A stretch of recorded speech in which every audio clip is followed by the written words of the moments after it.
Salmo 67. Estamos ainda na nossa 22ª semana, entendendo esse livro dos Salmos.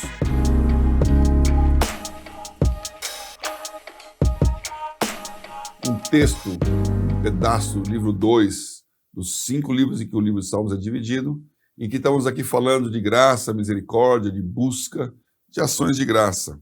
Então aqui, no Salmo 67, é um hino de louvor.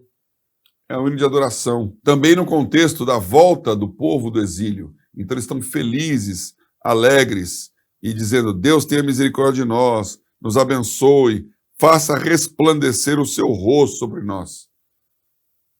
Aliás, uma expressão em inglês, né? Faça resplandecer o seu rosto. Esse rosto aqui, no inglês, chama-se countenance, né? Não é só o rosto físico, né? É que ele levante, se agrade de nós.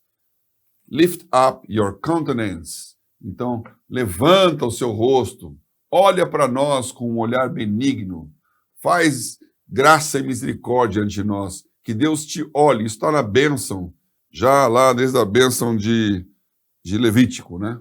Você tem que ter Deus levantando seu rosto com benignidade sobre você.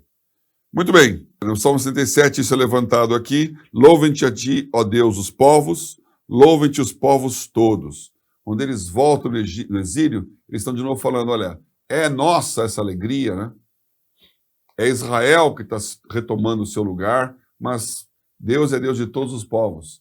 Esse é um momento de júbilo para todos, não apenas para judeus. Todos os povos louvam a Deus. É uma coisa que é repetida tanto aqui nesses salmos, mas você vê que o judeu sempre pensa: não, mas Deus é só para nós. Os outros não. Só nós. Então veja como ele repete essa frase, ó, versículo 5. Louvem-te a ti, ó Deus, os povos. Louvem-te os povos todos. Então a terra dará o seu fruto e Deus, o nosso Deus, nos abençoará. Deus nos abençoará e todas as extremidades da terra o temerão. Toda a terra temerá a Deus. Bem conflituoso com essa ideia de que Deus só é nosso, né? E essa profecia se cumpre, obviamente, com a igreja. É isso que Paulo entende, e Pedro, Tiago, João, dificuldade de entender. Jesus veio para abençoar todas as nações, toda a terra, não apenas um povo, mas é através desse povo. Então está aqui, mais uma vez afirmado no Salmo 67. Salmo 68, louvor a Deus como nosso Salvador contra os inimigos. Contra os inimigos. Esse texto foi muito usado por muitos reis na Idade Média para falar da vitória contra os inimigos, né?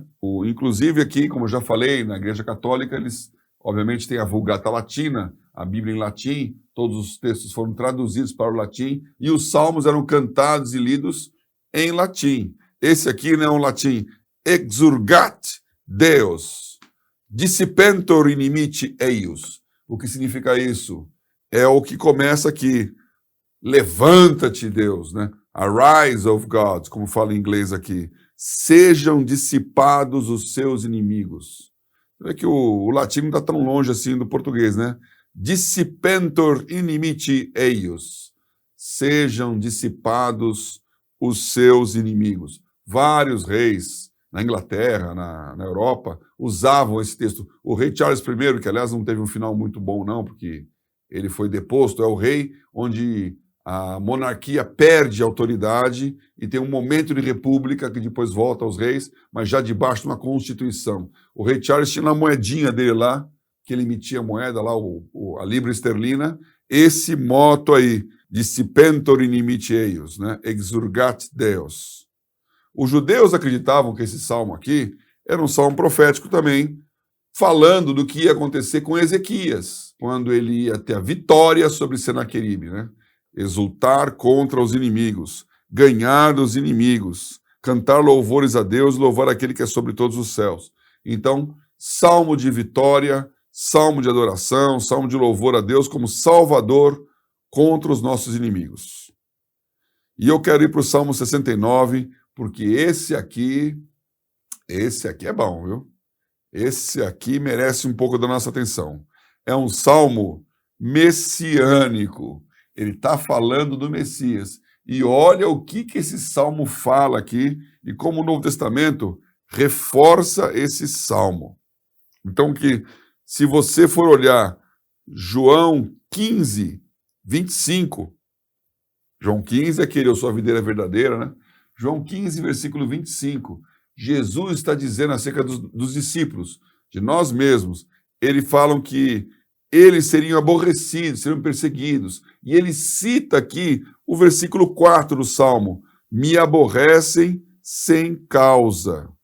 Aqueles que me aborrecem sem causa são mais do que os cabelos da minha cabeça.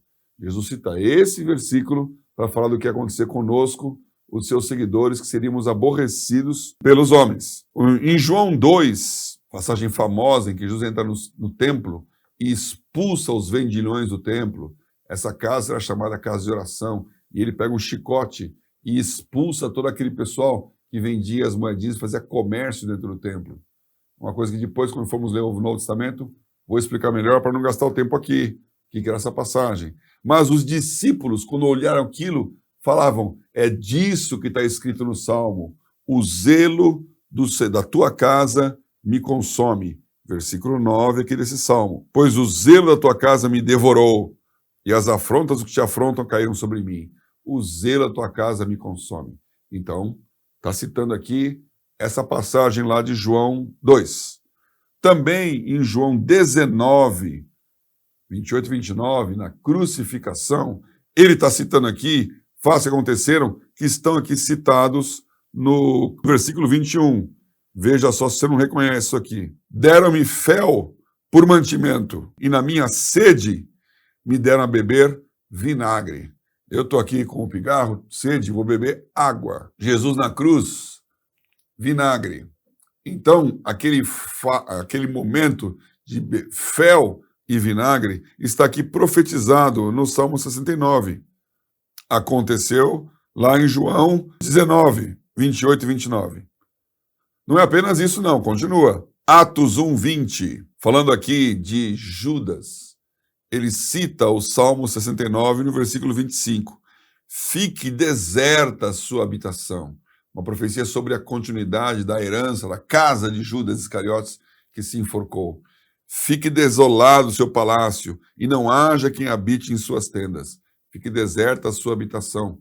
Referência aqui ao Salmo 69.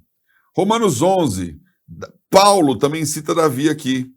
Nos versículos 22 e 23, ele fala, torne-se a sua mesa diante deles em laço, e para a sua inteira recompensa, em ruína.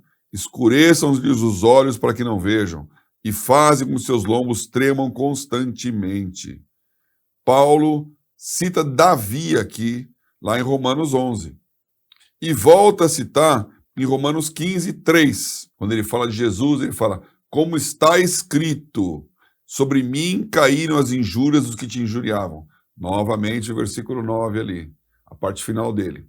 Então você vê quanto texto do Novo Testamento apontando e quantos fatos messiânicos descritos aqui neste Salmo de número 69. Leia com atenção.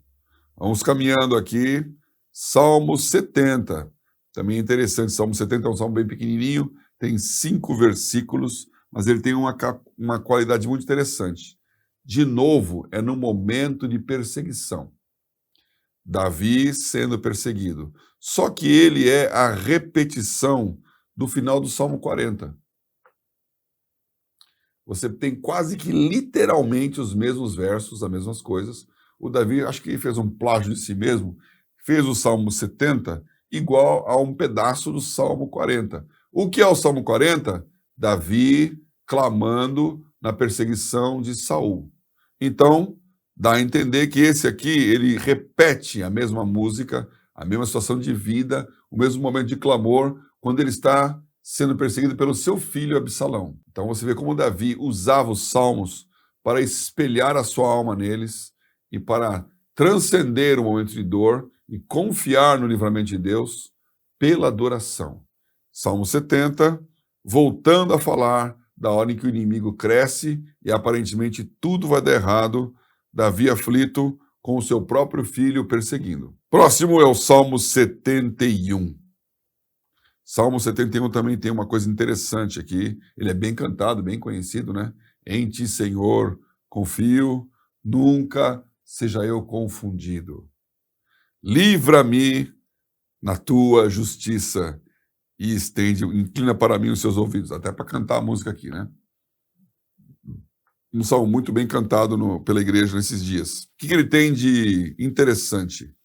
Ele foi escrito, aparentemente, na velhice de Davi, ou seja, ao final da sua história. Por quê? Porque aqui ele fala, por exemplo, no versículo 9, não me rejeites no tempo da velhice, não me desampares quando se for acabando a minha força. Então, estou ficando velho, Senhor, fica comigo aqui. Ele volta ao mesmo tema no versículo 17. Ensinaste-me, ó Deus, desde a minha mocidade, e até aqui tenho anunciado as tuas maravilhas. Fui moço, hoje sou velho. Agora também, quando estou velho e de cabelos brancos, não me desampares, ó Deus, até que tenha anunciado a tua força a esta geração e o teu poder a todos os vindouros. Interessante esse versículo aqui. Eu tenho que anunciar a tua força a essa geração e o teu poder àqueles que virão. Legado. Então, isso para mim aqui resume um pouquinho o que eu espero da minha própria vida.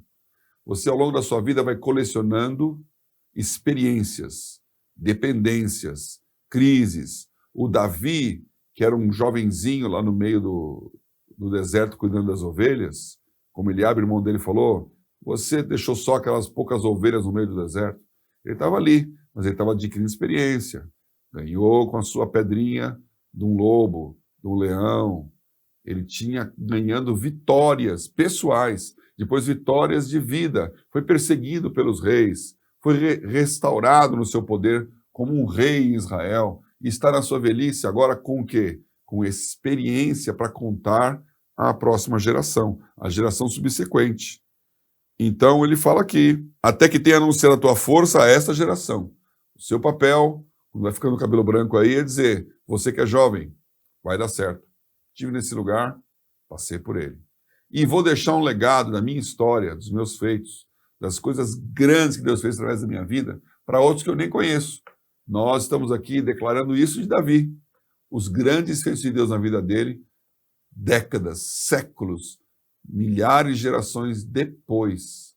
Olha a força do testemunho. Então, o que ele escreve aconteceu aqui.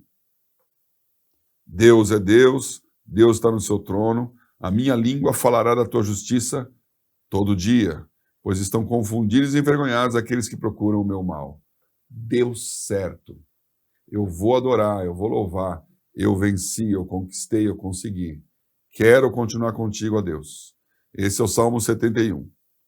Finalizando o segundo livro aqui do livro de Salmos, o Salmo 72, que foi escrito para o seu filho, né? Ó Deus, dá ao rei os teus juízos e a tua justiça ao filho do rei. Quem é esse filho do rei? Salomão. Salomão. Davi escreve aqui um salmo para o seu filho, um filho que nasceu já bem mais para tarde, né? Davi teve filhos, por exemplo, quando estava lá em Ziclag e tinha, a sua primeira esposa, que era Mical, Saul tinha dado para outro ali, já vimos essa história, não estava com ele ali. Mas ele já tinha se casado mais 2 vezes. Então ele tinha a sua mulher e os seus filhos. E estava com Abigail, que era a mulher do Nabal, e os seus filhos moravam ali. Agora, depois, já rei, já no palácio, aparece Batseba e nasce Salomão. Salomão não era o mais velho, Salomão não tinha que ser o rei, Adonias tinha essa pretensão, se rebela também, quase o faz, né, quase se transforma em rei, Absalão, só que aqui ele está falando do Salomão. Então ele fala sobre o que acontecerá com Salomão e como ele vai dominar, como ele vai crescer, os reis de Tarsis, os reis de Sabá e de Sebá oferecerão presentes, dons, todos os reis se prostrarão perante ele, todas as nações o servirão. Ele está declarando a prosperidade de Salomão, que aconteceu.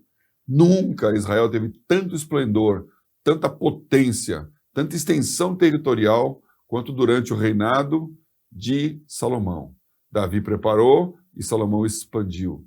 Tornou o nome do povo de Israel conhecido entre as nações. Porque ele vai livrar o necessitado quando chamar. Um texto interessante aqui no versículo 8 é: dominará de mar a mar, e desde o rio até as extremidades da terra. Esse dominará de mar a mar é o moto de um país aqui nosso, enorme, continental, que vai de mar a mar, né? O maior país em extensão territorial do mundo é a Rússia. Mas a Rússia não é de mar a mar. Ela tem do lado a Europa, lá os Montes Urais, né? Faz a divisão com a Europa, Ucrânia, onde hoje nós estamos vendo essas guerras, e vai até o finalzinho lá de Vladivostok, lá realmente acima do Japão, no Pacífico. O segundo maior país é a China, também tem só um lado de mar. O terceiro maior país é Canadá. Aliás, o Canadá é o segundo, de mar a mar. De um lado, o Atlântico, lá na região de Quebec, né? E do outro lado, o Pacífico, lá em Vancouver. Então, o moto do Canadá é Amare usque ad mare, de mar a mar. Salmo 72, versículo 8. Esse salmo aqui encerra o livro segundo de Salmos, dos 5 livros aqui. Nós temos ainda para a semana, mais para frente, até o Salmo 78, mas sobre essa continuação falamos mais tarde.